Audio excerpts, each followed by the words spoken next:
உட்கார்ந்துருக்கிறவங்க எல்லாருமே 10th great படிச்சிருக்காங்க இல்லையா? இவங்க வந்து 10th கிரேட் பிரின்சிபலா இருந்திருக்கிறாங்க.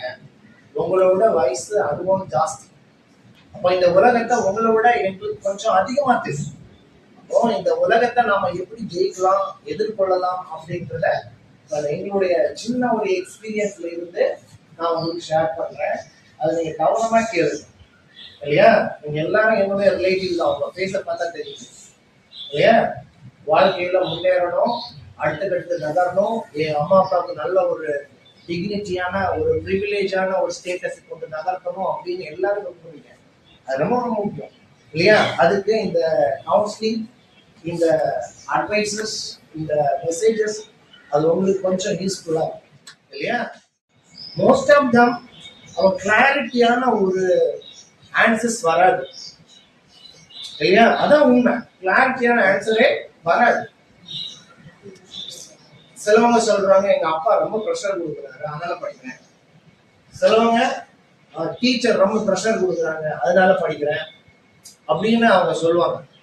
மோஸ்ட் ஆஃப் தான் அப்படிதான் இருக்கும். ஈவன் காலேஜ் லெவல்ல வந்து கேட்டா கூட பசங்க அப்படித்தான் சொல்லுவாங்க, எங்க அப்பா தான் இந்த அட்மிஷன் வாங்கி கொடுத்தாரு அதனால வந்தேன், நான் ஏதோ படிச்சுட்டு போறேன் அப்படின்னு அவங்க அசால்ட்டா சொல்லுவாங்க இல்லையா? ஆனா நீங்க செய்யக்கூடிய ஒவ்வொரு செயலும் பர்பஸ்ஃபுல்லா இருக்கணும், வாழ்க்கையில அடுத்த கட்டத்துக்கு நகர்த்தக்கூடியதா இருக்கணும் இல்லையா?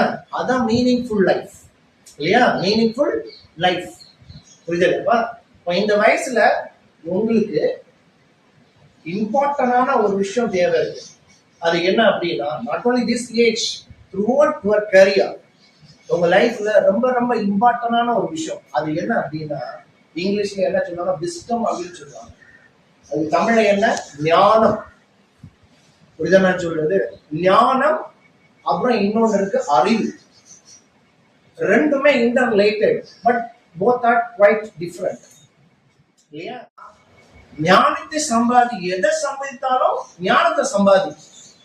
ஞானத்தை சம்பாதிச்சவன் பெல்லன் உள்ளவன் இல்லையா? பெல்லன் உள்ளவன்.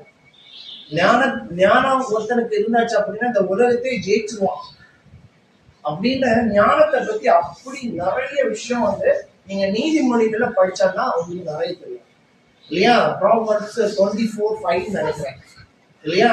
அதுல சொல்லியிருக்கு, ஞானம் உள்ளவன் பலன் உள்ளவன், ஞானம் உள்ளவன் பலன் உள்ளவன், தைரியமா இருப்பான். அவன் உலகத்துல இருக்கிற கவர்மெண்ட் அபிஷியல்ஸை காட்டிலும் மேன்மையானவன். இதெல்லாம் பைபிள்ல இருக்கு. அப்ப ஞானத்தை பத்தி ஏன் பைபிள இவ்வளவு சொல்றான் அப்படின்னா, நீங்க சாலமன் ராஜா படிச்சிருக்கீங்களா?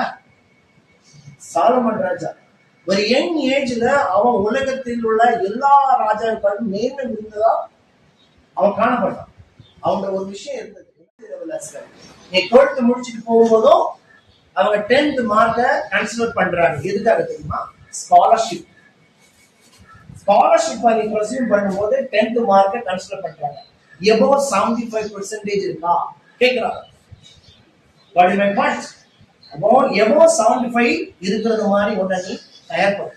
இப்ப நல்லா படிச்சுட்ட, அகாடமிக் எக்ஸலன்ஸ் இருக்கு, நல்ல ஸ்காலர்ஷிப் கிடைக்கும், வித் நல்ல இன்ஸ்டிடியூட்ல நல்ல ஸ்கூல்ல ஸ்காலர்ஷிப் கிடைக்கும், கவர்மெண்ட் ஸ்காலர்ஷிப் கிடைக்கும், பிரைவேட் ஸ்காலர்ஷிப் கொடுப்பாங்க இல்லையா?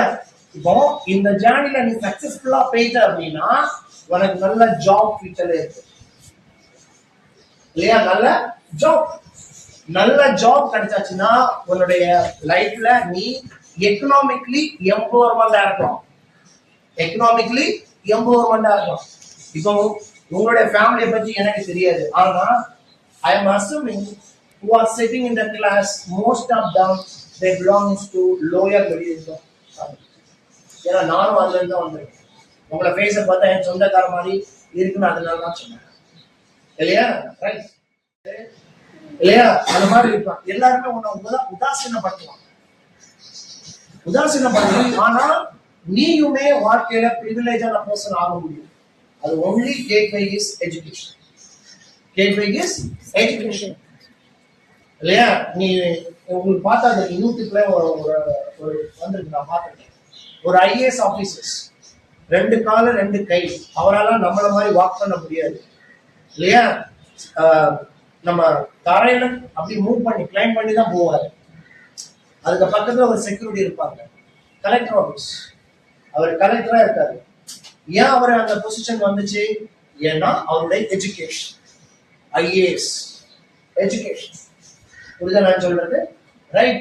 ஈவன் ஒரு பிசிக்கலி சேலஞ்சான பர்சன் கூட ஒரு சோசியலி ரெகக்னைஸ் ஆன ஒரு பர்சனா ஆக முடியும் அப்படின்னா only way is education.